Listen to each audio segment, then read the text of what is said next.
Hi there, Nomadic Gardeners here. It's been a while since our last post. We figured we'd go over what plants we have going on. At this point, went to our local nursery. Got a few things going, some Anaheim chilies, jalapenos. We planted a few serranos earlier, and they didn't survive too well with the temperature swings we're having at that point. So we kept a lot of these things potted for the time being to hopefully get them to survive through the weather early enough. Even with the hoop houses, there's just too much of a temperature swing. So we're leaving them in this for at least another week or so. It's early May at this point, and yeah, we'll see how it goes. And we'll give you a tour through the beds and see where things did make it through. So, a couple peppers, got aroma. Also have a aroma, a jalapeno, and a sage inside, which I'll show you a picture of that here.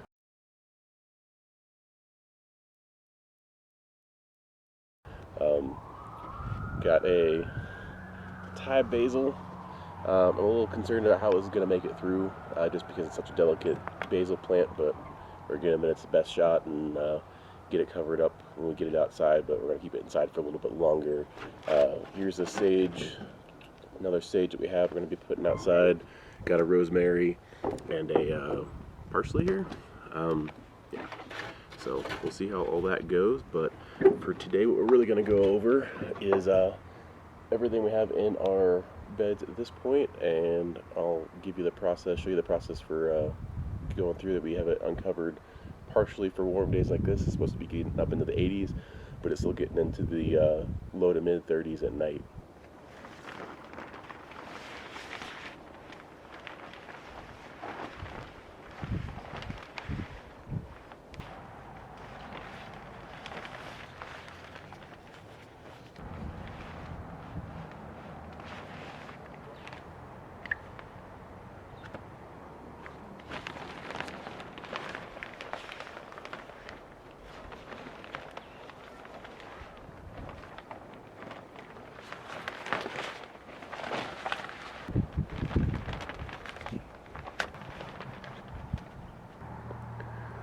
Alright, so I'm going to take you inside, take you a walk through, show you what we've done for planting. Sorry, it's been about a month since we planted most of this stuff. Some stuff's a little bit sooner, but it's all doing really well with these hoop houses.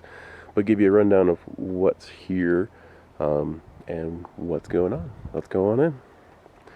Got our makeshift gate here in our collection of fence. So in this first bed, this is kind of our herb garden. We got some English thyme that's left over from last year, 2 years ago, something along those lines, that's doing particularly well.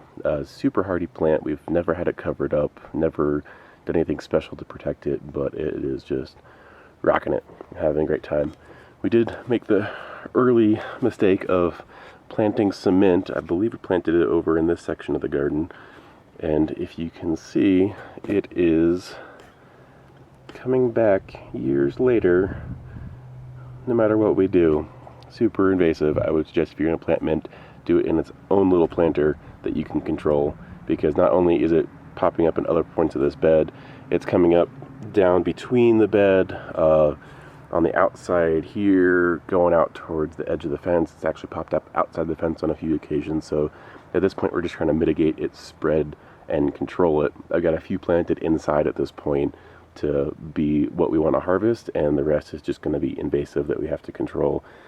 I don't know if you can see in here, we planted some sage, which appears to be doing fairly well. If I can get it to focus, it's a little bit better. So yeah, sage is coming up, a little invasive mint popping up in the middle there, a little sage there, a little sage back there coming up. Got a few more herbs. Some of what we showed you earlier are going to be going planted through this section here, and we'll see where that goes. I'm probably going to put a little bit of a makeshift hoop house up and over this section here just to help protect it, because so we are still getting down into the low to mid 30s almost every night, but it's up to close to 80 every day. But it needs to be protected at night, especially if we're going to plant the Thai basil or any other herbs out here that are a little more delicate. So next over here, next to that, is our potato bed. It's been about a month. We got 5 seed potatoes, yellow potatoes, and they are just going crazy. They are so happy in here with this hoop house. I don't think we've had potatoes do this well this early. This is at least a month ahead of what we've been at the past couple of years. And not only that, is they are just a whole lot bigger and a whole lot healthier than they had been previous years when we left them just straight exposed. So this hoop house is making all the difference this year. It's absolutely amazing. And just across from that, we have a collection of different lettuces and spinaches that are mostly germinated for where they're supposed to be grown. There's, I'd say, about 5 out of all these plants, little gaps in the growth here that they didn't germinate for whatever reason, so I'm going to have to replant a couple more somewhere along the way. And then at the far end we have some French beans, got a couple of those coming up through, and then snow peas are planted super heavy because past years the lizards and everything have decimated these early on.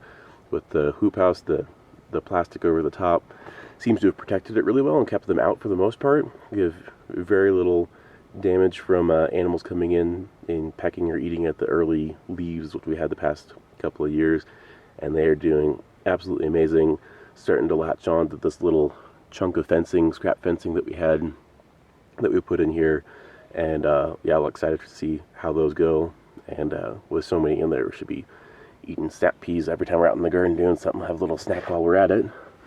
Over here is our zucchini. We did plant 3 in here. So far only one's germinated, so I think we might actually come back through and replant now it's a little bit warmer out and see if we can get the other ones to come back up through. Last year when we did that, it was 3 weeks later where the new seeds started to germinate, and then the old seeds decided to germinate on top of that as well, so we had to call out some of the crowding that we had.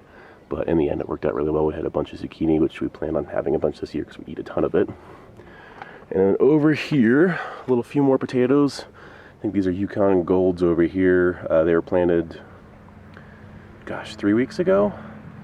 And with this hoop house and some solid watering, they have just gone crazy. They're a little bit behind what the other main potato bed is. We don't normally plant potatoes here. We were trying to grow cantaloupe, but with the weather up here, that just didn't work at all. So we stopped with that, went to potatoes, and they are really happy with a few yellow onions in between. I'm not sure who planted those, but we'll make it work. And then all of our onions, these are all yellow onions through this bed. So what we did is we took, this is a 1-inch PVC, and to get these beds planted with the correct spacing but as dense as possible to get the highest yield as possible, took this to at least get a gauge, and it wanted about a 1-inch depth, so we got this to get a gauge of the 1-inch depth and a straight row to be able to get these spacings out. So each of these rows are pretty straight, and then we had a few extra onions because we had 100 onions to start with, and that led to the planting between the potatoes that you see over there, and then we got a few random onions planted in between our rows where we had a little bit of extra spacing between where we planted the original rows, just to make it work. But this 1-inch tube, for anything that needed to sow some seeds that were 1 inch deep, just make this in a straight row, and you can see the straight rows, especially in the bed across the way. You can see over there, we'll show you that. Same sort of thing for the onions and some of the lettuce and kale and everything that's planted over there.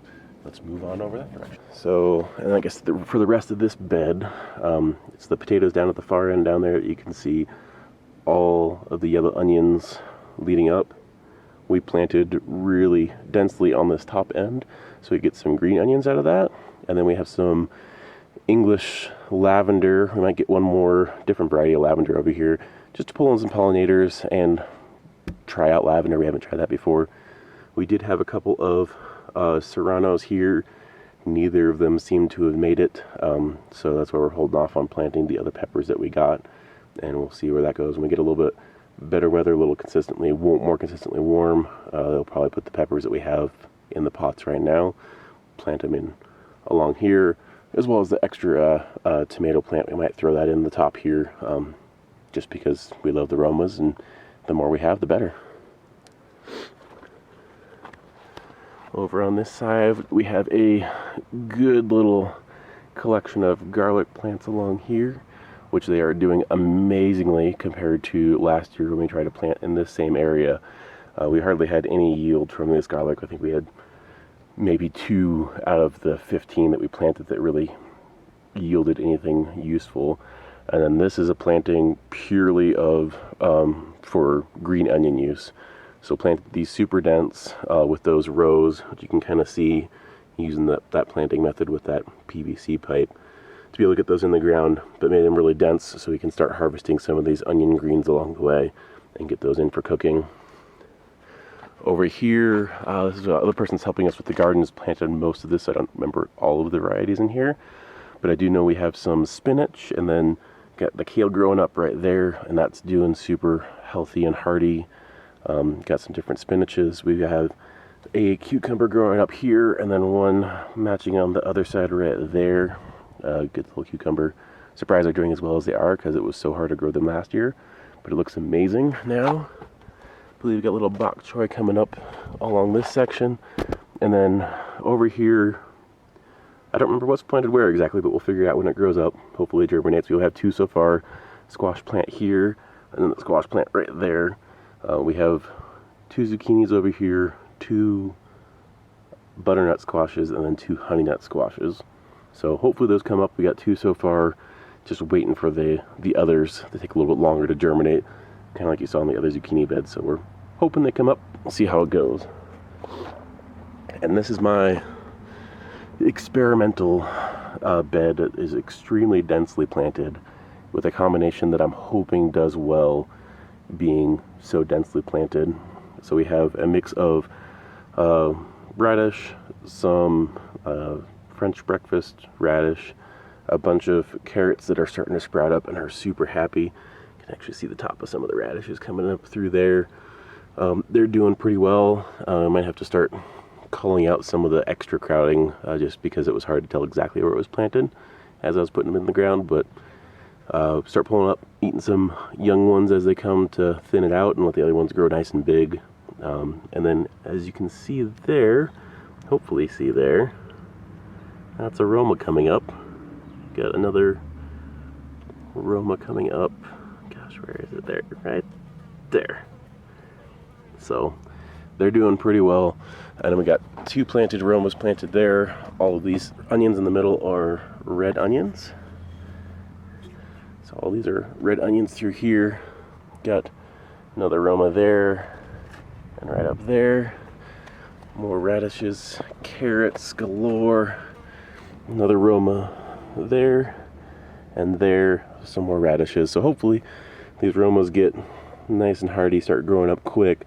We can get them above the rest of this so they don't get shaded out too much. We'll keep the airflow coming through, and then when they get tall enough we can brace them against some of the PEX tubing, and hopefully that works out pretty well. So yeah, let us know if you have any questions, suggestions, anything like that. We'd be happy to hear from you. Like, comment, subscribe, and let us know what's going on. Thanks for watching.